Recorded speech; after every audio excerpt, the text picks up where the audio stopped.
Assalamualaikum. This is Mohammad Asif from Reid Foundation College Barnala.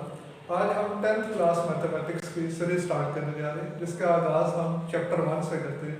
तो chapter 1 है जी हमारा quadratic equations. Equation हमें पता है जी एक ऐसा अलजेब्रिक एक्सप्रेशन है जिसमें इक्वालिटी का साइन आता है। फॉर एग्जांपल ये जो हमारे पास इक्वालिटी का सिंबल, एग्जांपल के तौर पर ये 2x + 7 = 2 ये एक अलजेब्रिक एक्सप्रेशन है जिसके अंदर इक्वालिटी का साइन आ रहा है। तो इस चीज को हम कहते हैं इक्वेशन। तो इस इक्वेशन को भी इलैबोरेट कर लेते हैं। इसके अंदर ये जो x आ रहा है ये हमारे पास वेरिएबल हमारे पास ऐसी क्वांटिटी होती है जिसकी वैल्यू वेरी कर सकती है, यानी कि चेंज हो सकती है। हम रैंडमली x को कोई भी वैल्यू दे सकते हैं, x = 1, x = 2, 3, इसी तरह से होगा। और दूसरी चीज है कि कांस्टेंट हमारे पास फिक्स्ड वैल्यू होती है, यानी कि इसको हम चेंज नहीं कर सकते। अब ये 2 है तो ये 2 ही रहेगा, ये 7 है तो ये 7 ही रहेगा।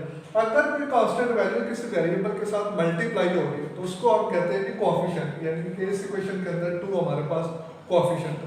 तो इसका जो दूसरा हिस्सा है क्वाड्रेटिक, जो मेन इस चैप्टर का कॉन्टेक्स्ट है। क्वाड्रेटिक बेसिकली वर्ड निकला है जी क्वाड्रेंटम से। क्वाड्रेंटम का मतलब होता है स्क्वायर्ड फिगर यानी कि मुरब्बी शक्ल, और क्वाड्रेटिक यानी कि सेकंड डिग्री इक्वेशन, यानी कि ऐसी इक्वेशन जिसकी जो डिग्री है वो 2। अब डिग्री क्या होती है? सपोज ये इक्वेशन हम देखते हैं कि 2x + 7 = 0। इस इक्वेशन के अंदर ये जो वेरिएबल x है उसकी जो मैक्सिमम पावर आ रही है उस चीज को हम डिग्री कहते हैं। सपोज कि इसमें जो पावर x की है वो 1 आ रही है, तो इसका मतलब है कि इस इक्वेशन की डिग्री क्या है? 1 है। इसी तरह अगर मैं इक्वेशन लिखता हूं कि 3x² + 7x - 9 = 0। अब इस इक्वेशन की इस टर्म की जो डिग्री है वो 2 है, क्योंकि x की पावर 2 है, इसकी 1 है और इसमें 0 है। लेकिन अगर हम इस ओवरऑल की डिग्री देखें तो वो हमारे पास 2 आ रही है। तो ऐसी इक्वेशन जिसकी डिग्री 2 हो उसको हम क्या कहते हैं? Quadratic equation. अब क्वाड्रेटिक इक्वेशन की दो टाइप्स हैं, 2 टाइप्स। पहली है जी स्टैंडर्ड क्वाड्रेटिक इक्वेशन और दूसरी है जी pure quadratic equation. Standard quadratic equation जिसकी एग्जांपल ये है जी 3x² + 7x - 9 = 0। अगर उसके स्टैंडर्ड फॉर्म में लिखूं तो वो है ax² + bx + c = 0, जिसमें a b c हमारे पास कोएफिशिएंट है, x हमारा वेरिएबल है। अगर दूसरी देखेंगे कि प्योर क्वाड्रेटिक इक्वेशन, तो प्योर क्वाड्रेटिक इक्वेशन में ये जो हमारे पास टर्म है b, यानी कि कांस्टेंट टर्म b, वो इक्वल होती है जी 0। अगर b इक्वल हो जाएगा 0 के तो ये हमारे पास इक्वेशन बन जाएगी ax² + c = 0। तो क्वाड्रेटिक इक्वेशन को सॉल्व करने के हमारे पास 3 मेथड है, तो उनको भी हम देख लेते हैं। सबसे पहला मेथड है जो हमारे पास बाय फैक्टराइजेशन, यानी कि मिड टर्म ब्रेक करके हम किसी भी क्वाड्रेटिक इक्वेशन को सॉल्व करके उसके रूट्स कैलकुलेट करते हैं। सेकंड है बाय कंप्लीटिंग स्क्वायर, यानी कि जो भी इक्वेशन हमारे पास स्कैटर्ड फॉर्म में गिवन होगी उसको हम स्क्वायर में कन्वर्ट करके जो भी हमारे पास रिक्वायर्ड वेरिएबल है उसकी हम वैल्यू कैलकुलेट करते हैं। तीसरा है by quadratic formula. Quadratic formula है हमारे पास x = -b ± √b² - 4ac/2a।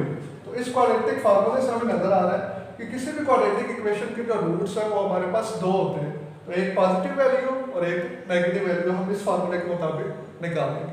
अब हम चलते हैं कि एक्सरसाइज की तरफ। एक्सरसाइज 1.1, उसका जो क्वेश्चन नंबर 1 है इसमें कहता है कि आइडेंटिफाई करें कि कौन सी इक्वेशन क्वाड्रेटिक है और कौन सी इक्वेशन लीनियर है। हमने जो अभी सारा डिस्कस किया वो था क्वाड्रेटिक। अभी लीनियर का भी कांसेप्ट देख लेते हैं। लीनियर इक्वेशन क्या होती है?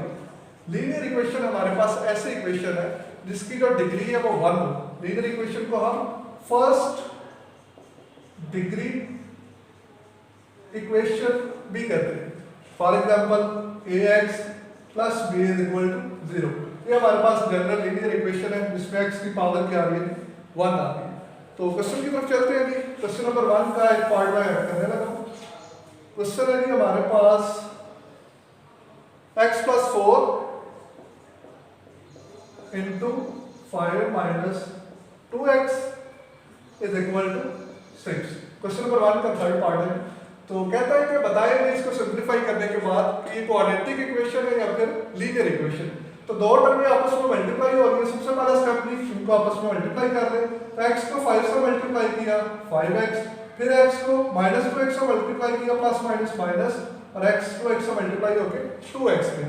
नेक्स्ट है कि दूसरी टर्म को पहले से मल्टीप्लाई करेंगे। तो प्लस 4 को 5 से किया तो 20, और प्लस माइनस माइनस 4 को 2x से किया तो वो आ गया 8x इज इक्वल टू 6। उसके बाद ये सारी टर्म्स को हम एक साइड कर लेते हैं और सिमिलर टर्म्स को आपस में सब्ट्रैक्ट या ऐड कर देते हैं। तो आ रहा है कि -2x², एक था 5x और एक था -8x। तो ये दोनों सेम है आपस में, एक प्लस वाली एक माइनस वाली है तो सब्ट्रैक्ट हो जाएगी और साइन बड़ी रकम जाएगा। तो -3x प्लस 20, उसी तरह ये 6 इधर प्लस हो रहा है, जब इस साइड आएगा तो ये आ जाएगा -6 इज इक्वल टू 0। अब -2x² -3x, अब ये दोनों सिमिलर है कांस्टेंट टर्म्स। तो 20 में से 6 को माइनस किया तो ये आ गया हमारे पास 14 इज इक्वल टू 0। अब मजीद एक स्टेप हो सकता है, इस माइनस साइन को हम खत्म कर देते हैं। सारी इक्वेशन को क्या करते हैं, मल्टीप्लाई बोथ साइड्स विद -1। क्या आ जाएगा हमारे पास 2x², ये वाला माइनस में प्लस हो जाएगा प्लस 3x, ये वाला प्लस माइनस हो जाएगा -14 इज इक्वल टू 0। तो अब इससे मजीद ये सिंप्लीफाई नहीं होगी। तो इस इक्वेशन की डिग्री हमारे पास 2 आ रही है। तो इसका मतलब है ये कौन सी इक्वेशन है, quadratic equation. The degree of this equation is 2, so it is quadratic equation. Next है कि हमारा क्वेश्चन नंबर 1 का पार्ट 5। तो इसके अंदर फ्रैक्शन गिवन भी हमारे पास लेफ्ट हैंड साइड पे और राइट साइड पे कांस्टेंट टर्म आ रही है। तो इसका भी सेम प्रोसेस, पहले हम इसको सिंप्लीफाई करेंगे। सिंप्लीफाई करने के बाद इसकी डिग्री को देख के हम बताएंगे ये क्वाड्रेटिक इक्वेशन है या फिर लीनियर इक्वेशन। तो पहला स्टेप देखेंगे 6x + x, तो ये सेम ही टर्म आ रही है, तो हम इनको पहले ऐड करके फिर नेक्स्ट स्टेप में सिंप्लीफाई करते हैं। तो 6x + x हमारे पास 7x आ जाएगा, x + 5 - 2/x is equal to 5। अब देखेंगे इस साइड दो फ्रैक्शंस आपस में सब्ट्रैक्ट हो रही है, तो जाहिर बात है एलसीएम होगा। तो इसका एलसीएम हमारे पास अगर दोनों टर्म्स डिफरेंट हो तो दोनों को हम मल्टीप्लाई कर देते हैं। तो x × x + 5, ये दोनों का एलसीएम आ जाएगा। अब एलसीएम में हम क्या करते हैं कि इस टर्म को जो एलसीएम आता है उस पर डिवाइड करते हैं। तो जब डिवाइड करेंगे x + 5 के साथ कैंसिल हो जाएगा और ये वाली टर्म ऊपर वाली टर्म के साथ जाके मल्टीप्लाई हो जाएगी। तो x मल्टीप्लाई हो जाएगा 7x के साथ, माइनस उसी तरह अब इस x से इसको डिवाइड करेंगे, x के साथ कट गया, बाकी बच गया x + 5। तो ये x + 5 जाके 2 से मल्टीप्लाई हो जाएगा। तो -2 उसी तरह into x + 5 is equal to 5 आ जाएगा। नेक्स्ट इसको हम मल्टीप्लाई कर लेते हैं। तो x 7x से मल्टीप्लाई हो गया 7x², -2 को अंदर मल्टीप्लाई कर लेते हैं। जब -2x से मल्टीप्लाई होगा तो -2x, और माइनस जब +5 से मल्टीप्लाई होगा तो -10, और नीचे हमारे पास x को भी अंदर मल्टीप्लाई कर देते हैं। x से मल्टीप्लाई हो गई x² और x 5 से मल्टीप्लाई हो गई +5x इज इक्वल टू 5। अब इसके बाद क्या करते हैं, क्रॉस मल्टीप्लाई कर देते हैं। इसके नीचे 1 है, ये इससे आके मल्टीप्लाई हो जाएगा और ये जाके उससे मल्टीप्लाई हो जाएगा। तो 7x² -2x -10 उसी तरह is equal to 5 × x² + 5x।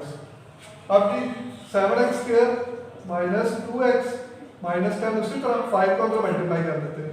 तो 5x² + 25x। अब ये पहले क्वेश्चन वाली शेप आपकी, तो इन दोनों को उठा के इस साइड प्लस हो ये साइड आके ये दोनों माइनस हो जाएंगे। तो 7x² -2x -10 -5x² -25x आ जाएगी। अब similar terms is equal to 0 उसी तरह सिमिलर टर्म्स को आपस में सब्ट्रैक्ट कर लेते हैं। ये 7x² -5x², तो ये हमारे पास बन गए 2x²। फिर इसी तरह -2x और -25x, तो ये बन जाएगा -27x, और -10 कांस्टेंट टर्म एक ही आ रही है तो as it is -10 is equal to 0। अब ये मजीद सिंप्लीफाई नहीं होगा, तो इस इक्वेशन की डिग्री हमारे पास 2 आ रही है, so it is also quadratic.